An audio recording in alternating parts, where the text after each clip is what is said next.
Good afternoon, everyone. Good afternoon. How are you all? वैसे तो इसमें कुछ रॉकेट साइंस है नहीं यार, लेकिन फिर भी सुबह सुबह मेरे को काफी स्टूडेंट्स के मैसेज आए थे कि सर एक बार अगर आप ब्रीफ कर दो इसके रिगार्डिंग, फॉर्म फिलिंग के रिगार्डिंग, तो कोई गलती ना हो, क्योंकि at the end of the day 1500 का सवाल है। तो गलती से 1500 वाले भर दे। वैसे गेट वाले थोड़े दयालु है, तो वो लोग आपको रेक्टिफिकेशन का टाइम देते हैं, रेक्टिफिकेशन का मौका भी देते हैं। तो ऐसा कोई दिक्कत नहीं है। बट फिर भी एक बार फटाफट से हम लोग फॉर्म फिलिंग क्या होता है, तो it will take 20 minutes only, not more than that. So 20 minute में हम लोग फटाफट से इसको गो थ्रू कर लेंगे कि भाई कैसे गेट का फॉर्म भरा जाता है और उसमें क्या क्या चीजें रिक्वायर्ड है। जनरली जो क्वेश्चन है काफी स्टूडेंट्स का वो यही है कि सब दो पेपर वाला, दो पेपर में भर सकते हैं, भरना चाहिए नहीं भरना चाहिए। सो ये वाला जो क्वेश्चन है, इसी के लिए आज हम लोग मिले हैं। अदरवाइज फॉर्म फिलिंग तो यार आप लोगों को आता ही है, काफी फॉर्म भरे होंगे आप लोगों ने, तो ऐसा कोई दिक्कत नहीं होगा। वॉइस लो है क्या? Wait a second. भाई सबको लो लग रहा है कि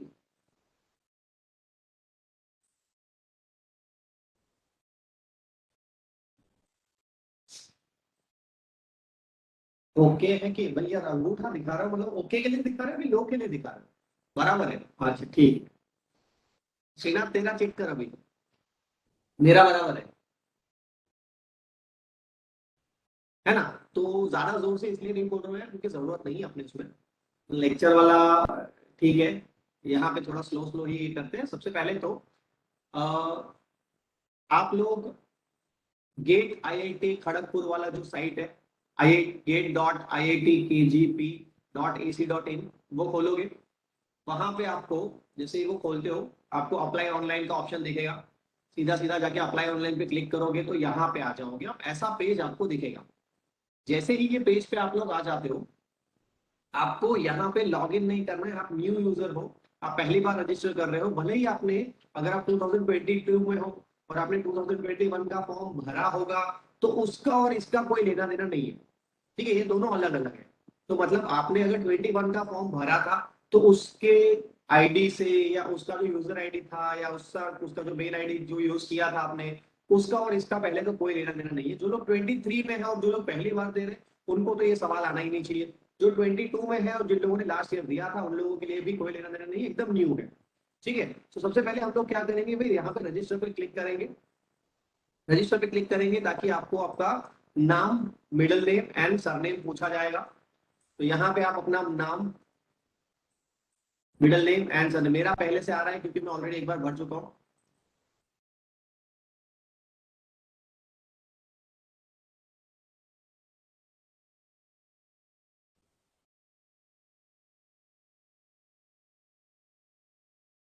तो अपने आप ये आ जाएगा, हार्दिक कांति भाई कपाड़िया। आपको कंफर्म करना है। अगर कुछ भी ऊपर नीचे आता है तो वापस से ये कर दो। यही नाम आपके गेट के एडमिट कार्ड में लिखा जाएगा, ये आपको बोला जाएगा। ठीक है, कंटिन्यू करोगे तो आपको ऐसा ईमेल एड्रेस का पेज खुलेगा। यहाँ पे आपको अपना ईमेल एड्रेस डाल देना है।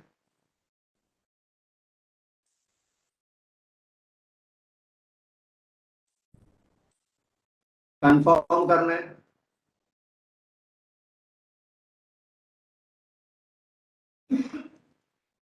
फिर कोई भी क्वेरी या कुछ भी होता है तो बीच में पूछ लिया करना। 9377664534, ठीक है। पासवर्ड आपको जो भी सही लग रहा है वो पासवर्ड डाल दो। ऐसा रखना कि भाई बाद में याद रहे। ऐसा ना हो कि बार बार आपको रीसेट करना पड़े। तो पासवर्ड इजी रखना, इससे कोई कुछ आपका ले जाने वाला नहीं है। आपके बैंक के ट्रांजेक्शन इसके साथ जुड़े हुए नहीं है। वो लोग जानते हैं कि आप इंजीनियर हो, इसलिए मैथ्स के थोड़े बहुत छोटे से सवाल भी आपसे पूछेंगे। इसको सबमिट करोगे तो आपको बोला जाएगा कि भाई थैंक यू फॉर रजिस्टरिंग। आपको मोबाइल पे एसएमएस आया होगा, है ना? मोबाइल पे एसएमएस आया होगा, तो आपको मोबाइल पे एसएमएस देख लेना है कि भाई मोबाइल पे एसएमएस आया है कि नहीं आया है। सो उन लोगों ने रजिस्ट्रेशन के लिए एसएमएस आपको भेज दिया है, उसका एक ओटीपी आया होगा जो उसको संभाल के रखना है। ठीक है, अभी आपने जो ईमेल एड्रेस डाला था,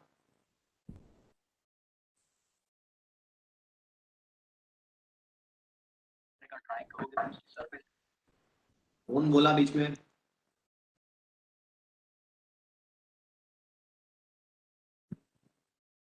ठीक है, तो जैसे ही आप ईमेल एड्रेस डालते हो, पासवर्ड जो आपने रखा था वो पासवर्ड डालोगे, तो आपको ऐसा पेज खुलेगा। डिक्लेरेशन पे क्लिक करना है और स्टार्ट फिलिंग द एप्लीकेशन, उस पे जाके आपको फिल करना स्टार्ट करना है। जैसे ही फिल करना स्टार्ट करते हो, यहाँ पे आपको पूछा जाएगा कि आप एक पेपर देना चाहते हो या दो। ठीक है, मैं अगर आप थर्ड ईयर वाले हो, सो आई सजेस्ट यू कि आप दो पेपर के लिए जाओ, सो दैट आप लोगों को पूरा पूरा समझने मिले कि भाई पहला पेपर क्या होता है, दूसरा पेपर क्या होता है। तो अगले साल जब आपका एक्चुअल गेट आएगा, तो आपको पता चल जाएगा कि मेरे को कौन सा पेपर देना है, एग्जैक्टली कौन सा पेपर देना है, कौन से पेपर के लिए प्रिपेयर करना है। तो this year for 2023 go for two papers. अब टू पेपर्स के लिए जाओगे तो फीस अभी जो है वो 1500 रुपए है, वो बढ़ के हो जाएगी 3000 रुपए, क्योंकि दो पेपर के लिए आप अपेयर कर रहे हो, तो वो 3000 रुपए हो जाएगी। अगर आप एक्सपीरियंस के लिए ही देना चाहते हो कि ठीक है ना यार, एक पेपर देखे तो देखते हैं, अभी तो कुछ भी नहीं पता है, थोड़ा प्रिपरेशन भी नहीं हुआ है, then go for one paper only. इससे कोई फर्क नहीं पड़ता है कि भाई दो पेपर देते हो एक पेपर देते हो, उससे कुछ फर्क नहीं पड़ने वाला है। ना कि आपके रिजल्ट पे भी कुछ फर्क पड़ेगा। आप अगर जैसे सपोज अगर हम लोग देखते हैं, चलो दो पेपर में जाते हैं, सबसे पहले हम लोग देखते हैं मैकेनिकल या सिविल का देखते हैं। ठीक है, सिविल के दो पेपर में जाता हूँ, तो पहला पेपर, हाँ भाई किसी ने कोई क्वेश्चन पूछा?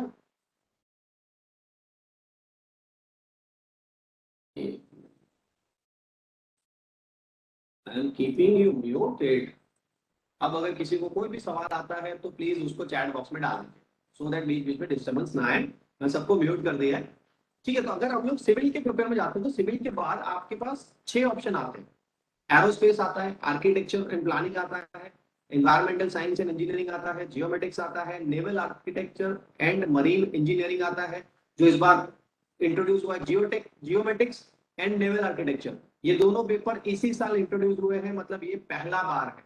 सो अगर जो जो स्टूडेंट ऐसे हैं जिनका सर्वेइंग अच्छा है, एक बार पेपर देख लेना, सिलेबस देख लेना, जिसका सर्वेइंग अच्छा है, जियोमेट्रिक्स साइड अच्छा है, और अगर उनको लग रहा है कि नहीं सर मैं रैंक लाने के लिए प्रिपेयर कर रहा हूँ, मेरा बहुत अच्छे से प्रिपरेशन हो चुका है, अब मेरे को रैंक भी चाहिए, तो सिविल में रैंक लाना मुश्किल है, लेकिन जियोमेट्रिक्स एंड नेवल आर्किटेक्चर, तो जियोमेट्रिक्स वाले जो भी स्टूडेंट ऐसे हैं जिसका जियोमेट्रिक्स स्ट्रॉन्ग है, सो वो लोग जियोमेट्रिक्स में भी भर सकते हैं, सिर्फ और सिर्फ for the sake of rank only. इतना याद रखिएगा, पहला पेपर है आपको जो सिविल से ये मिलने वाला है एक्सपोजर, वो बाकी के पेपर से आपको नहीं मिलेगा, क्योंकि वहां पे स्कोप बहुत ज्यादा लिमिटेड हो जाता है। ठीक है, जैसे ही मैं अगर आपको बोलता हूँ कि computer science, so computer science आप जैसे ही चेंज करते हो आपके पास ईसी, अब इस बार ईसी वाला कंप्यूटर में पेपर लिख सकता है, लास्ट ईयर ये नहीं था, इस बार ईसी वाला कंप्यूटर में, कंप्यूटर वाला ईसी में लिख सकता है। उसका एक ही रीजन है कि भाई आपका जो जियोमेट मतलब ये पूरा machine learning and artificial intelligence side है, वहां पे दोनों के लिए इक्वल अपॉर्चुनिटीज है, ईसी के लिए एंड कंप्यूटर साइंस के लिए दोनों के लिए इक्वल अपॉर्चुनिटीज है। तो कंप्यूटर वाला ईसी में, ईसी वाला कंप्यूटर में लिख सकता है। जियोमेटिक्स इंजीनियरिंग इसमें भी इन लोगों ने लागू किया है। क्यों लागू किया है? क्योंकि सर्वे का क्वेश्चन है, नया पेपर है, इसलिए आप लोग कंप्यूटर वाले भी दे सकते हैं, लेकिन जाना नहीं है। कंप्यूटर वालों को अगर पेपर देना ही है, अगर एक्स्ट्रा पेपर देना है, देन गो फॉर स्टैटिस्टिक्स, या आप मैथमेटिक्स के लिए दे सकते हो, लेकिन फिर भी मैं आपको यही सजेस्ट करूंगा, कंप्यूटर वाले किसी और में पेपर नहीं देंगे। मैकेनिकल, एरोस्पेस, केमिकल में, केमिकल वाला मैकेनिकल में नहीं लिख पाएगा, लेकिन मैकेनिकल वाला केमिकल में इस बार लिख पाएगा। तो ये भी एक नया ये हुआ है। लास्ट ईयर वाले, फाइनल ईयर वाले एक ही पेपर देंगे जिसके लिए आपने प्रिपेयर किया है, दो पेपर देने की कोई जरूरत नहीं।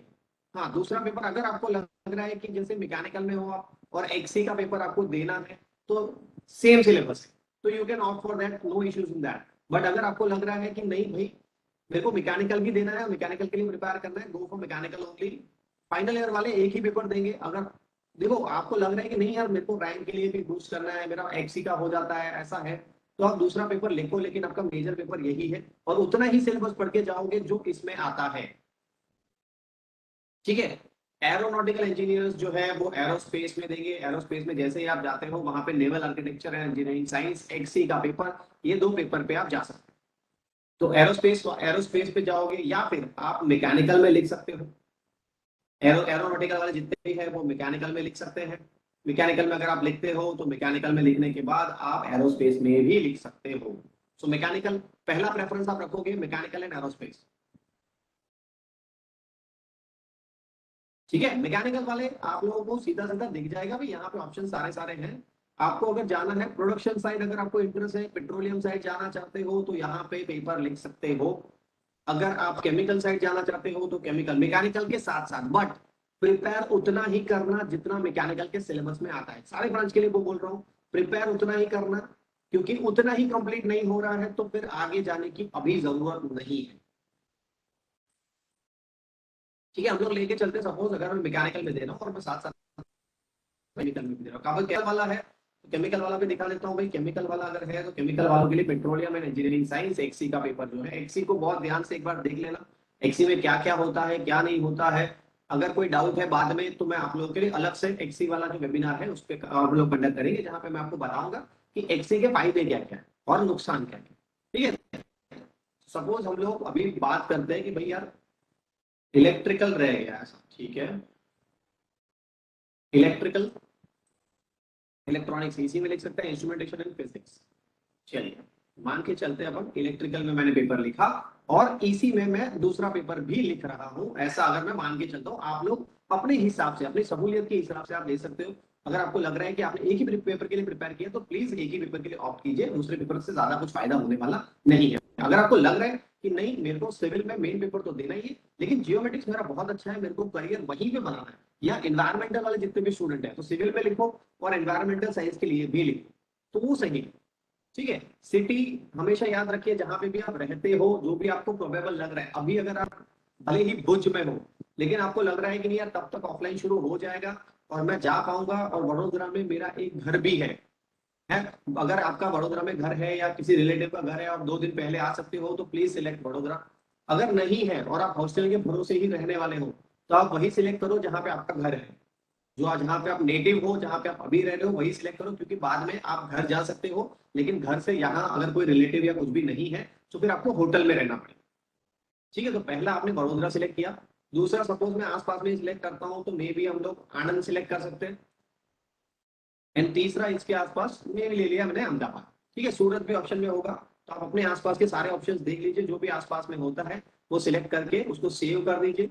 सेव करके, सेव इसलिए करते जाइएगा क्योंकि जब तक आप सबमिट नहीं करते हो तब तक आप पूरा फॉर्म वापस से भर सकते हो, कोई इशू नहीं है। लेकिन सेव, क्योंकि बीच में अगर जैसे बंद कर दिया या कभी कभी कैसा होता है आपने फोटो आपके पास है लेकिन उसका साइज सेट नहीं हो रहा है, आपने 2-3 बार किया उसका साइज सेट नहीं हो रहा है, तो आप क्या करोगे, ठीक है यार बाद में करता हूँ, तो बाद में करोगे तो सेव किया हुआ होगा तो वो सेव रहेगा। ठीक है, जैसे ही आप नेक्स्ट करते हो आपको एक नंबर, यूनिक नंबर दिया जाता है, ये नंबर बाद में काम में आने वाला है, एनरोलमेंट आईडी जिसको बोलते हैं। ठीक है, आपका ईमेल आईडी आ गया, आपको डेट ऑफ बर्थ डालना है तो डेट ऑफ बर्थ आपने डाल दिया।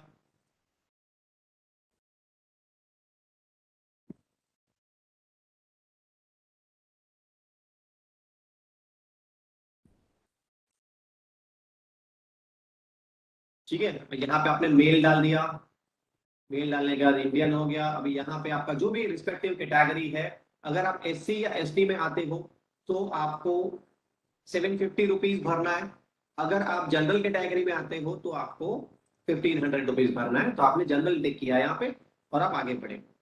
ठीक है, आगे बढ़ने के बाद कंट्री तो आपका इंडिया आएगा, ये सारा का सारा आपको पता ही है यार, इसमें ज्यादा कुछ बताने की मेरे को जरूरत है नहीं। वैलिड आईडी प्रूफ, आप आईडी प्रूफ जनरली वो आईडी प्रूफ देना है जहां पे आपका नाम सही से लिखा हुआ है, हमेशा याद रखिएगा। वही आईडी प्रूफ देना है जहां पे आपका जो एग्जैक्ट नाम है जो आपके 10th के मार्कशीट पे है और जो आपके आईडी प्रूफ में है वही आईडी प्रूफ यहाँ पे दीजिएगा। यहाँ पे आपके पास आधार कार्ड, ड्राइविंग लाइसेंस, आधार वर्चुअल आईडी भी है वो भी अवेलेबल है, pan card, passport and voter ID, ये सारे ऑप्शंस अवेलेबल हैं। ठीक है, अगर अभी अगर कुछ लैग भी लग रहा है तो टेंशन नहीं है, इसका वीडियो भी मैं बाद में आप लोगों को दे दूंगा, तो टेंशन नहीं है उसका। आधार आईडी प्रूफ, उस यहाँ पे आधार का नंबर आपको डालना है।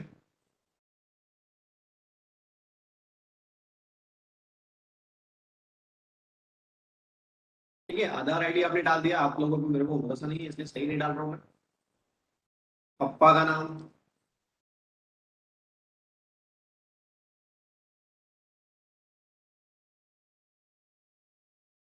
पप्पा का फोन नंबर, ये भी जरूरी है।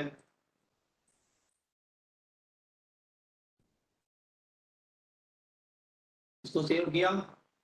अब यहाँ पे आपको पूछे जाएगा वेरीफाई करना है। वेरीफाई का मतलब क्या होता है, आपका ईमेल आईडी पे एक कोड गया होगा एंड आपके मोबाइल नंबर पे भी एक कोड गया होगा, वो कोड आपको यहाँ पे डालना है। जैसे ही आप कोड डालते हो आपका वेरीफाई हो जाएगा। जैसे सपोज अभी अगर मेरे मोबाइल पे नंबर आ चुका है, तो मेरे मोबाइल का नंबर मैं यहाँ पे डालूंगा,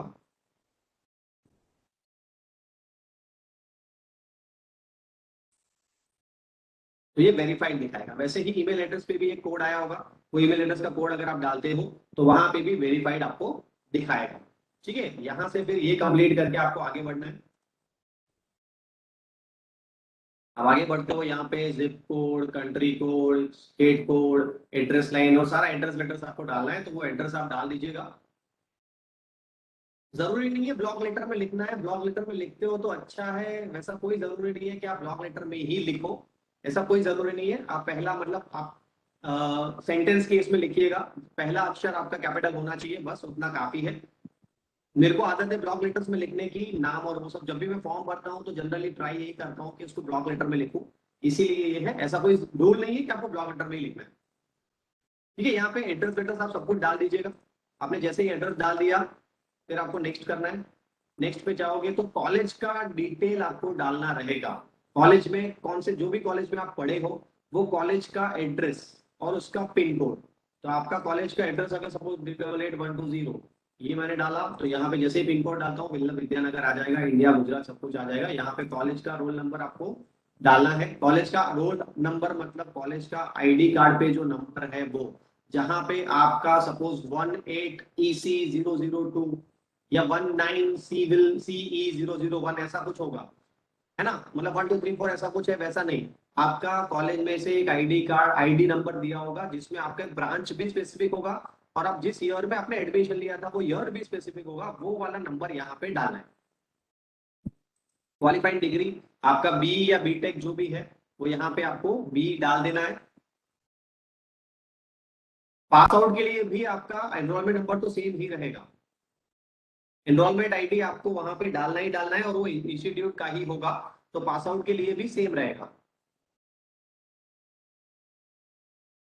ठीक है, आपके कॉलेज का रजिस्ट्रेशन नंबर होगा, रजिस्ट्रेशन नंबर मतलब आपका जहां पे आपका नंबर 1819 वैसा लिखा होगा वो वाला। ठीक है, यहाँ पे आप रोल नंबर डालोगे। आपने बी डाल दिया, बी डालने के बाद डिसिप्लिन आपका जो भी है, अभी आप सपोज एरोनॉटिकल में हो, या आप केमिकल में हो, केमिकल टेक्नोलॉजी में हो, सिविल में हो, जिसमें भी आप हो, वो इंजीनियरिंग का डिग्री आपको डालना रहेगा। ठीक है, हम लोगों ने इलेक्ट्रिकल डाला हुआ था, तो मैं यहाँ पे इलेक्ट्रिकल डालता हूँ। Have you graduated in the about degree, अगर आप पास आउट हो तो यहाँ पे यस आएगा, अगर आप पास आउट नहीं हो तो यहाँ पे नो आएगा। ठीक है, आपके कॉलेज का, हाँ, एमएससी वालों के लिए पीआरएन नंबर होगा। अब अगर आपने नो डाला है तो आपको पूछा जाएगा भाई 21, 22, 23, 24 या 25। अब आप सपोज 23 में पास आउट हो रहे हो तो यहाँ पे आप 2023 डालोगे, अगर आप 22 में पास आउट हो रहे हो तो यहाँ पे 22 डालोगे। अब यहाँ पे आपको डिग्री का फोटो नहीं मांगा है, 2 साल पहले डिग्री का फोटो मांगते थे, अभी डिग्री का फोटो नहीं मांगा है, सिर्फ आपका कॉलेज जो यूनिवर्सिटी है, सपोज महाराजा सयाजीराव यूनिवर्सिटी है, तो यहाँ पे पूरा पूरा आप महाराजा सयाजीराव लिखोगे। ठीक है, अगर आपका जी सैट है तो जीएच पटेल लिखोगे पूरा पूरा। ठीक है, जो भी कॉलेज का यूनिवर्सिटी होगा, जो सपोज सॉरी ये है गुजरात टेक्निकल यूनिवर्सिटी, तो जीटीयू वाले यहाँ पे यूनिवर्सिटी में गुजरात टेक्निकल यूनिवर्सिटी लिखेंगे, पूरा गुजरात टेक्निकल यूनिवर्सिटी पूरा लिखेंगे। और कॉलेज नाम में आपका जो भी कॉलेज का नाम है, जो नवरत्ना वाले हैं उनके लिए दोनों सेम होगा, डीडीआईटी वालों के लिए अपने हिसाब से होगा, एमएसयू वालों के लिए दोनों एमएसयू ही होगा। ठीक है, तो उस हिसाब से आपको कॉलेज का नाम डालना है, नाम है यूनिवर्सिटी का नाम, जिसका अलग अलग है वो अलग अलग डालेंगे, जिसका नहीं है वो सीधा सीधा वही डाल देंगे। उसके बाद आप नेक्स्ट करोगे, नेक्स्ट में ये इंपॉर्टेंट है, यहाँ पे आपको अपना कलर्ड क्लियर फोटोग्राफ, क्लियर मैं बार बार बोलूंगा क्योंकि हर बार ये होता है स्टूडेंट्स अपना पुराना जो स्कूल वाला फोटो होता है वो डाल देते हैं, और पंगा ये होता है कि फिर वापस आता है सब कुछ, फिर वापस से वो लोग फोटो मांगते हैं, फिर वापस से पूरा प्रोसेस करना पड़ता है। तो इसीलिए अगर आपके पास फोटो नहीं है अभी, तो प्लीज जाके खिंचवा लीजिए, एक पासपोर्ट साइज फोटो खिंचवा लीजिए, और खिंचवा के उसको इस रेजोल्यूशन में 240x320, वो रेजोल्यूशन में आपको उसको एडिट करना है। आपका फोटो का साइज जो है वो 5 KB से 200 KB इसके बीच में होना चाहिए, that is more than sufficient. आपका आराम से आप ये कर लोगे, आपको माइक्रोसॉफ्ट पिक्चर एंड एडिटर में जाना है, वहां जाके उसको रिसाइज कर दोगे तो भी हो जाएगा। ठीक है, सेम आपको एक व्हाइट पेपर पे साइन लेना है अपना, साइन का फोटो डालना है यहाँ पे, उसका भी साइज आपको दिया गया है 3 KB से लेके 200 KB का बीच में होना चाहिए। और तीसरा आपका valid photo ID proof. Majorly अगर यहाँ पे आधार कार्ड रखते हो तो ज्यादा अच्छा है, लेकिन आधार कार्ड में अगर नाम में कोई भी गलती है देन यू कैन यूज आपका वोटर आईडी कार्ड, या जो भी है आप जो भी यूज करना चाहते हो वो आप यूज करो।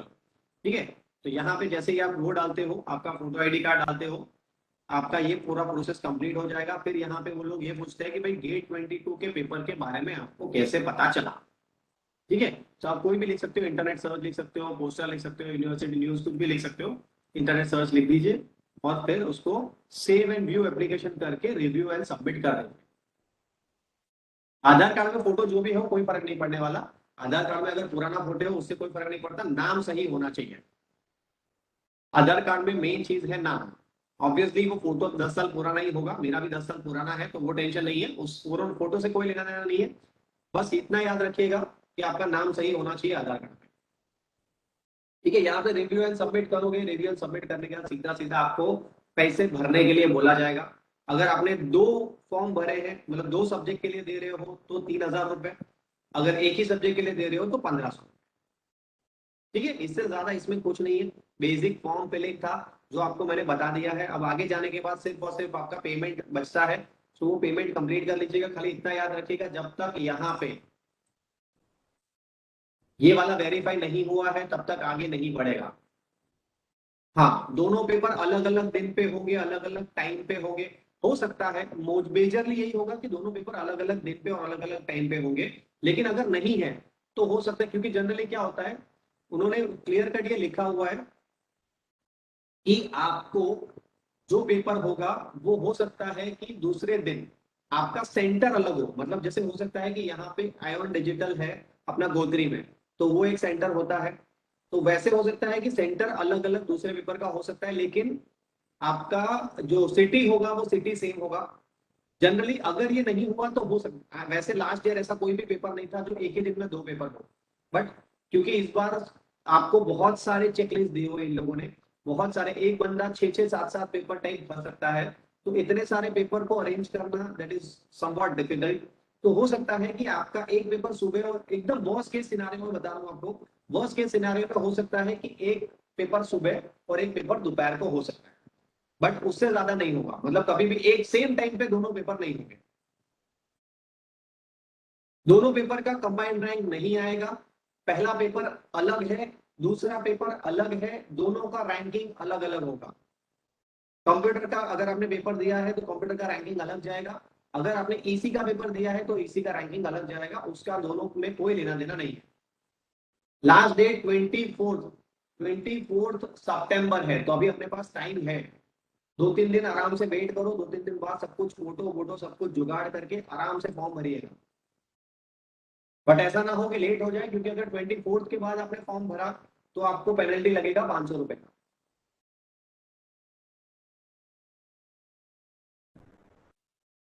पेपर 1 एंड पेपर 2 दोनों की रैंक का सेम यूज है। जैसे ही पेपर 1 की रैंक का यूज है वैसा ही पेपर 2 की रैंक का यूज है। ऐसा कोई लेना देना नहीं है कि आपका पेपर 1 का रैंक यहाँ काम में आएगा, पेपर 2 का रैंक यहाँ काम में आएगा। आप दोनों के दोनों डिफरेंट पेपर।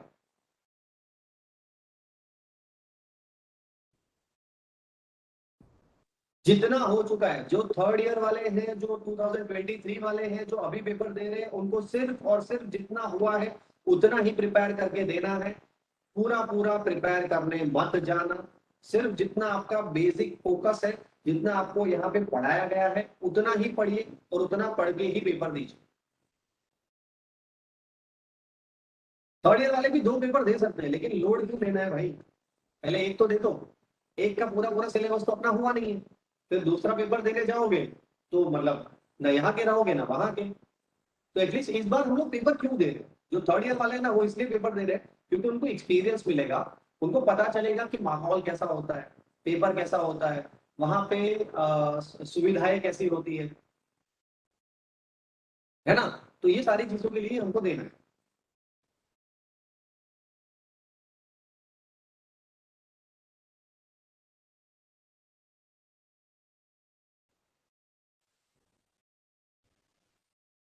आपने जो पेपर दिया है उसी के बेस पे आपको मास्टर्स में एडमिशन मिलेगा। वैसा नहीं होगा कि आप ये वाला पेपर दो और फिर आप इसमें अप्लाई करो, एडमिशन नहीं मिलेगा ना भाई। आप अगर कंप्यूटर में अप्लाई कर रहे हो तो आपको कंप्यूटर वाले ब्रांच में जाना पड़ेगा। आप अगर जियोमेटिक्स में पेपर दे रहे हो तो जियोमेटिक्स में अकेले पेपर थोड़ी देना है हमको, जियोमेटिक्स के साथ साथ जियोटेक में पेपर नहीं है, जियोमेटिक्स में पेपर है। ये ध्यान में रखिएगा, जियोटेक नहीं है, जियोमेटिक्स है। जियोमेटिक्स मतलब आपका सर्वेइंग, सर्वेइंग साइड आपका पेपर है।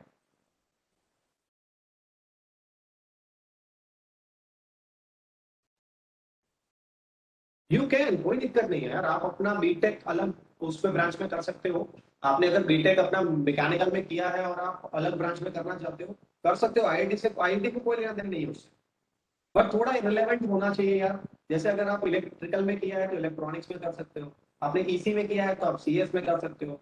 तो वैसा सब कुछ है। अगर आपने इसमें किया है इंजीनियरिंग साइंस में कर सकते हो, केमिकल में कर सकते हो, मैकेनिकल में किया आप केमिकल में कर सकते हो। तो इसीलिए आपको ऑप्शन दिए गए ना ये लोग, तब कर सकते हो। आईआईटी वालों को कोई लेना देना नहीं है उससे। थर्ड ईयर के लिए ऑब्वियसली फोर्थ ईयर में काम आएगी। क्यों काम में आएगी? क्योंकि थर्ड ईयर में आपने जिस आईआईटी में काम में आएगी, पीएसयू में काम में नहीं आएगी। अगर इस बार आपने थर्ड ईयर में अच्छे से फोड़ लिया और हो सकता है कि आपका अच्छा रैंक आ गया तो उसी स्कोर पे आप 2 साल, क्योंकि आईआईटी के लिए गेट का स्कोर 3 साल तक वैलिड होता है।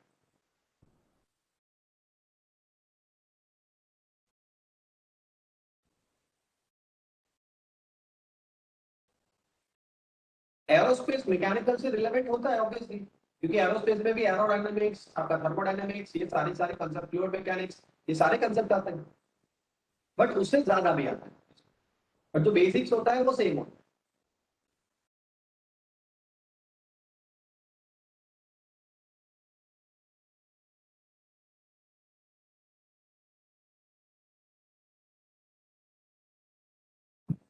पीएसयू के लिए सेम सर, सेम ईयर। अभी लास्ट ईयर जो वैकेंसी आया था, क्योंकि कोविड की वजह से काफी लोगों को ये हुआ था, काफी पीएसयू ने वैकेंसीज नहीं निकाले थे। तो लास्ट ईयर का जो वैकेंसी आया 2021 का, उसमें इन लोगों ने अलाउ किया था 2020 वालों को, कुछ कुछ पीएसयू ने अलाउ किया था।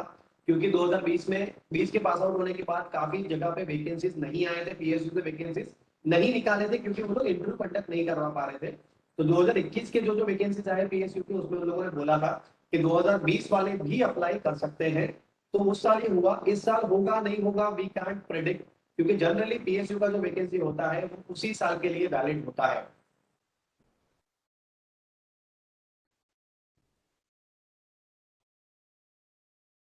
2 पेपर्स उन्हीं को सिलेक्ट करने हैं जो 2 पेपर देना चाहते हैं, सिंपल है। सिटी सिलेक्शन में आप कुछ भी डाल सकते हो, सिटी सिलेक्शन में आप कुछ भी डाल सकते हो, आपको जो डालना है वो डाल सकते हो, कोई दिक्कत नहीं है। आपके आसपास का जो भी है वो आप डाल सकते हो। ठीक है, वडोदरा, आनंद, अहमदाबाद मैंने डाला हुआ है। आप जहां पे भी रहते हो उसके आसपास के जो भी सिटीज है जहां पे आप पहुंच पाओगे, वो वाला सिटी आप डाल दो। ठीक है, अब और कोई कंफ्यूजन किसी को भी, कोई क्वेश्चन?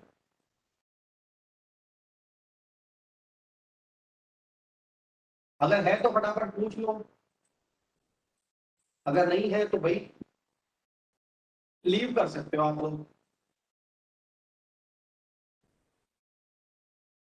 थर्ड एंड फोर्थ की रैंक में से बेस्ट दो होगा, नहीं ऐसा कुछ नहीं होता, बेस्ट बेस्ट ऑफ टू ऐसा कुछ नहीं होता। आप जो स्कोर पे अप्लाई करना चाहते हो वो स्कोर पे अप्लाई कर सकते हो। Okay Srinath, thank you. है ना, तो आप जो स्कोर पे चाहते हो वो स्कोर पे अप्लाई कर सकते हो। There is no nothing like, मतलब आप थर्ड ईयर वाली रैंक और फोर्थ ईयर वाली रैंक पे वो लोग उसमें से वो लोग नहीं देखेंगे। आप अगर 2023 के स्कोर से अप्लाई करना चाहते हो आईआईटी में तो 23 से करो। आप अगर 22 के स्कोर से अप्लाई करना चाहते हो तो आपको 22 से करना। फाइन। किसी को कोई भी क्वेश्चन है प्लीज पूछ लो, अगर बाद में कोई क्वेश्चन आता है तो मेरा व्हाट्सएप नंबर सबके पास है ही, you can contact me any time. PSU में ऑब्वियसली उसी साल का रैंक कंसीडर होता है। अगर इस बार करते हैं तो आपके लिए ज्यादा अच्छा है, बट जनरली सेम ईयर का ही स्कोर वैलिड होता है पीएसयू में। आईआईटी के लिए वो 3 साल तक है।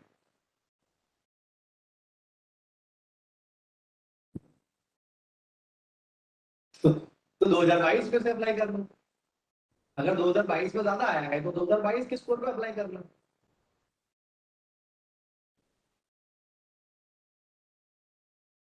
तेरे को पता है कि तेरा 2023 में कम है, मेरे को पता है कि तेरा 2023 में कम है, आईआईटी वाले को थोड़ी पता है कि तेरा 2023 में कम है।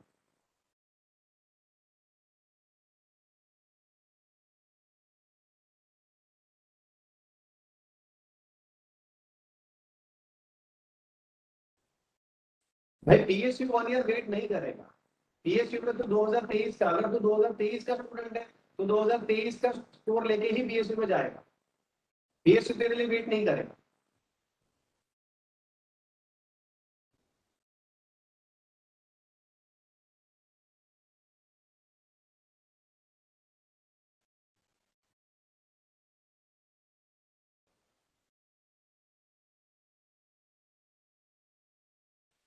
भाई उसके लिए अलग पोर्टल, उसके लिए दर्शिता मैम का कॉन्टैक्ट।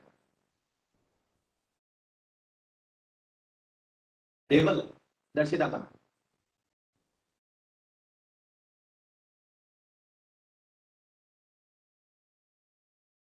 पीएसयू में अप्लाई नहीं करना है नीरव, अभी पीएसयू में अप्लाई करना ही नहीं है तेरे को। तू जब ग्रेजुएट होगा तभी तेरे को अप्लाई करना है। भाई मैं बोल रहा हूँ पीएसयू के लिए 2023 में अप्लाई करेंगे।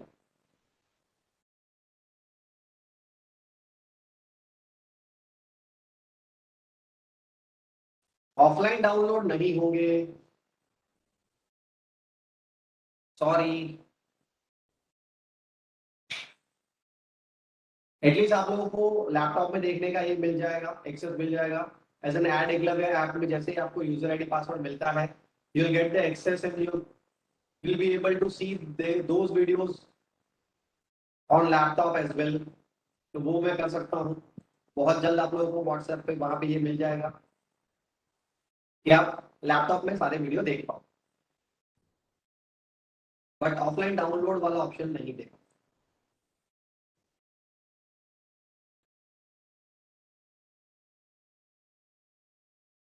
हाँ, क्योंकि आज सारे लोग इकट्ठा हो गए हैं तो आज लैग आएगा, इसीलिए मैं बोल रहा हूँ कि आज फॉर्म मत भरिए, कल आराम से फॉर्म भरिएगा। कोई जल्दी नहीं है आज, क्योंकि आज ही पोर्टल खुला है तो आज सारे के सारे लोग टूट पड़े हैं। तो आप लोगों को कब से लैग आ रहा होगा, साइट खुलेगा नहीं, तो ये सारी चीजें हो सकती है। इसलिए आज मत भरिए, कल परसों आराम से भरिएगा, कोई जल्दी नहीं। एनरोलमेंट नंबर डालना, कॉलेज आईडी में आपका अपना एनरोलमेंट नंबर डालना। कॉलेज का एनरोलमेंट नंबर जहां पे आपको 18CE001 या 19ME002 जो भी आपको दिया गया है वैसा नंबर डालना। जहाँ पे ईयर और आपका ब्रांच दोनों मेंशन हो वो वाला नंबर। हाँ, यू कैन लीव। सारे मैं खाली क्वेश्चन आंसर ले रहा हूँ, तो जिसका जिसका हो गया, जिसको समझ आ गया दे कैन लीव। जिसको क्वेश्चन है वो लोग रुके, अदरवाइज यू कैन लीव।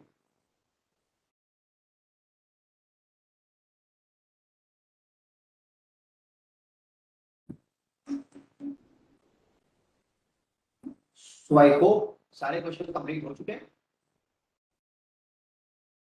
अगर कोई भी क्वेश्चन अभी आता है तो you can ask me on my personal WhatsApp number.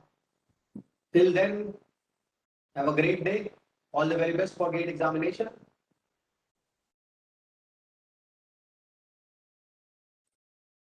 चलिए।